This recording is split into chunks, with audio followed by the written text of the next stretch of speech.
Bet horse racing on DRF Bets. We'll match your first deposit of $200. Get free expert picks and past performances, plus weekly cash back. All from Daily Racing Form, the most trusted name in horse racing.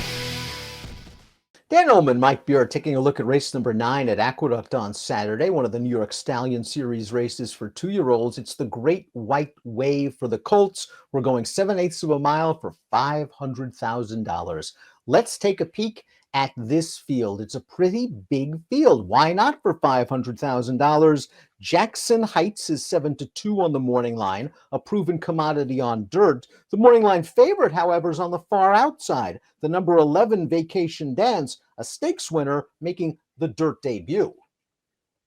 Yeah, Vacation Dance, a really good turf horse so far in his career. We'll see if he can transfer his form over to dirt. If he can transfer it, Dan, he's going to be really, really tough in here. But boy, that's a pretty big question for a horse who could be a short price.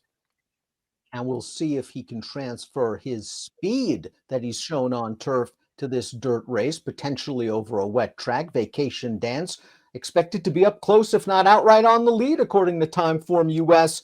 Playing with Matches, a recent maiden claiming winner, can also get close to the pace. Tater and Tot has shown some speed. I don't think they're fooling around with Vacation Dance, especially if it's a wet track. They've got an aggressive rider with Kendrick Carmouche, an outside post. I think they're going. Yeah, they got to come out of there running and try to make the lead. And I'll tell you what, Dan, if this pace projector's right and Vacation Dance can clear from the outside and the horse that's closest to him is playing with Matches, big advantage for the 11. Jackson Heights would appreciate a fast pace up front. He's a talented New York bred son of Union Jackson. Heck, he beat Arctic Arrogance 2 starts back in the Bertram F. Bond Garden. Arctic Arrogance got the better of him in the Sleepy Hollow, a race where Jackson Heights didn't get the greatest trip. Arctic Arrogance himself is pretty good. He just ran second in the Grade 2 Remsen with an 89 buyer. Yeah, he is a really good horse, Arctic Arrogance. It's been sort of a tale of 2 pace scenarios, though, in those last 2 races, Dan. In the Sleepy Hollow, they didn't go that fast. This horse was out of it and just really couldn't make an impression. 2 back in the Bonguard, they really went in front of this horse. He just sat last, but he did come, to his credit, he did come with a really good run through the stretch. The race set up great for him, but he also really ran that day. Runner-up in that race, Arctic Arrogance, again, we talked about. This is a horse, Jackson Heights, that was 24-1 in that race when he won the Bonguard. But I think he showed, Mike, in the Sleepy Hollow at a much shorter price that he's kind of legit. Yeah, that's what I think, too. I think in some ways he was probably such a big price because Arctic Arrogance was, such a hot commodity going into that race. And this horse, hadn't really done anything. He was still a maiden on the way in. But again, and even with the race setting up, he really ran that day. Bustino Santino is the number 2, second-time starter for trainer Bruce Levine, made his career debut over a muddy track and did not get out of the gate very well. He found himself far, far behind. He passed some horses in the stretch. It was a good learning experience. I would not be surprised at all if Dylan Davis gets this horse out of the gate and he shows a lot more speed. Yeah, agree with all that stuff. I mean, as far as, career debuts go where you have to settle for third beaten over 7 lengths, this horse actually ran really, really well in there considering all the trouble he had early. Hesitated a little bit at the start, got bumped, and then wound up steadying back to last. He was way out of it. I thought Castellano actually did a really good job of this horse, just was very patient with him and then let him run through the stretch. And this horse did run through the stretch to make up ground. The number 3 is Playing with Matches, who dropped out of the state-bred special weight ranks to score in this $40,000 maiden claim, where he showed much improved early speed. And if you were against Playing with Matches in this race, you got burned. He paid about $37. Yeah, he did. I mean, it was the right class drop for him, and he just got out of the gate a lot better. His career debut, now he didn't do any running in his career debut, but that was a very fast race, and he did get bumped pretty hard at the start. Obviously, things went a lot better for him in this race, and now they're going to step him back up in class, and I think he's in too tough. It's a big step up in class, to be sure. The 4 is General Banker, another horse that's going to be hoping for a little bit of pace up front. He's a 7-time maiden, but he's run some decent races in his career, including this effort moving back from a route to a sprint and from turf to dirt for the underrated Jimmy Ferraro. We see General Banker. He's on the far outside, turning into the stretch here at a huge price. He's 32-1. He'll get up for second. Yeah, he runs pretty well here to get up for second. It's another race that actually comes back pretty fast. The winner here gets an 85 buyer, and that horse looks like he's pretty nice. And General Banker, he did have a clean trip sort of towards the outside. He's only second best here, but definitely a step in the right direction for this horse. Up next is the number 5, Zapruder. You're getting 10-1 on a Bill Mott trainee, a horse making his third lifetime start. Bill's horses often need a race or two, and you can say he's had excuses for 2 starts. One a turf race, one a muddy track race. He's getting blinkers on here. Maybe he'll catch mud again. My one concern is this horse just hasn't shown any speed, and I think that's the reason why the blinkers are on. They're just trying to sharpen him up by any means necessary. I'm concerned about that too, especially as they cut him back to 7 furlongs for this. This horse can run a little bit though, Dan. To me, it's very surprising that he debuted in a 2-turn race on the grass. He doesn't have any turf pedigree. This whole family on the bottom, not only are they dirt horses, they're good dirt horses, but this horse debuted on turf. He was really green in that race. I'll give him a pass for that one. He ran really, really well last time. A muddy, sealed track going a 1-turn mile. And he actually he wasn't outrun immediately, but he just sort of dropped back on the backstretch, and then he made a big run around the turn. It actually looked like he was going to win in the stretch, and he just sort of flattened out at the end of that race.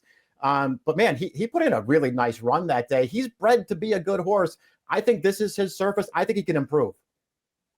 Tater and Tot is the number 6. He's run 3 times. 2 of those races on turf. Now, the one time on dirt was a 6-furlong race. He was a big price. It was a race that produced a couple of next out winners, and the runner-up's a pretty good horse. Came back to win with an 84 buyer, then stakes placed with a 74. So he ran okay on the dirt, and he's kind of lurking under the radar in this race.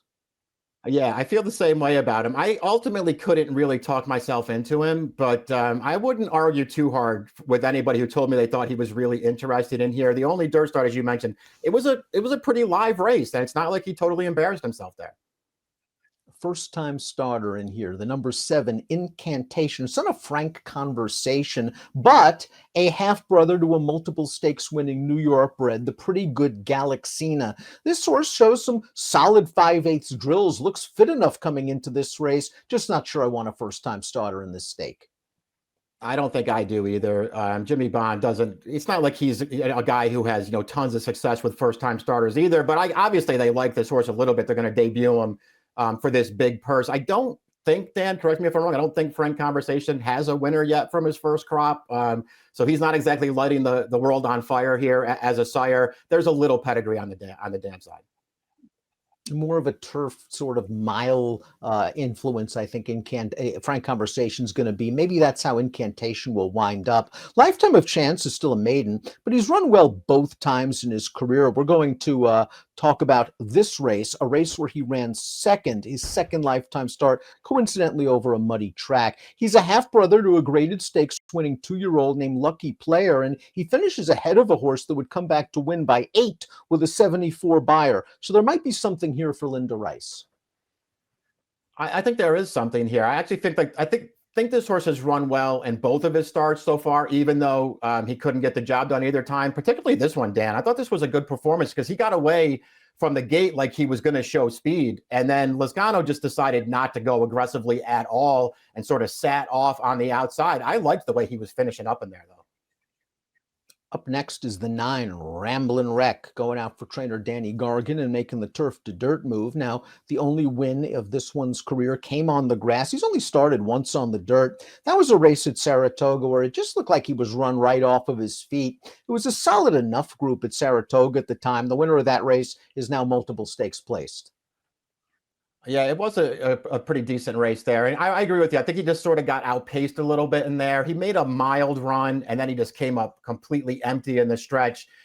He did really improve after that on the turf. It kind of feels like that's what his pedigree suggests, that he's going to be a turf horse. He's a half to Dakota Gold, who's a multiple stakes winner on the grass. Although that horse did win on dirt, so maybe this horse does deserve another chance on this surface.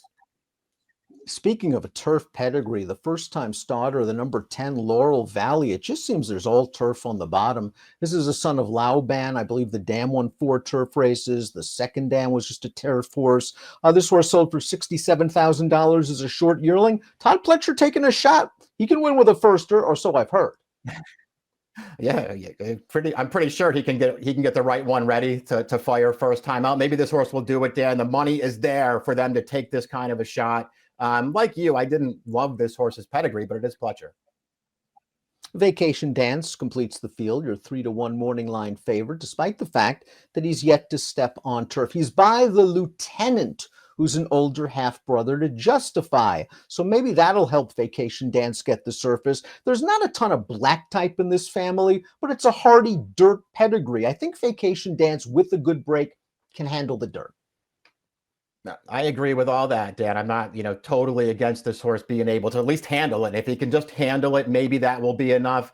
He's just not really my kind of horse.